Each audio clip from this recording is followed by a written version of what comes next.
Në numërimin e 100 kutive të fundit në Tiranë nuk munguan tensionet. Partia Mundësia kundërshtoi shpalljen e pavlefshme të 6 fletëve të votimit që thonë se u përkisnin forcës së tyre, ndërsa numëruesit dalluan ndryshim të ngjyrës në to.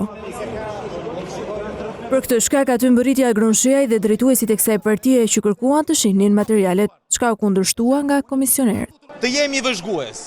Dakor, nëse shikojnë një parregullsi, duhet e sinjalizojmë dhe duhet na tregojnë që votat tona nuk po vidhen. Kundërshtime u paraqitën edhe nga Partia Demokratike ku Belind Kolliçi solli dyshime për fletët që kishin palosje të njëjtë dhe të tjera me ngjyra ndryshe nga zyrtarja. Kjo që ka ndodhur është e paprecedent, janë fletë votimi me ngjyrë tjetër brenda në kuti.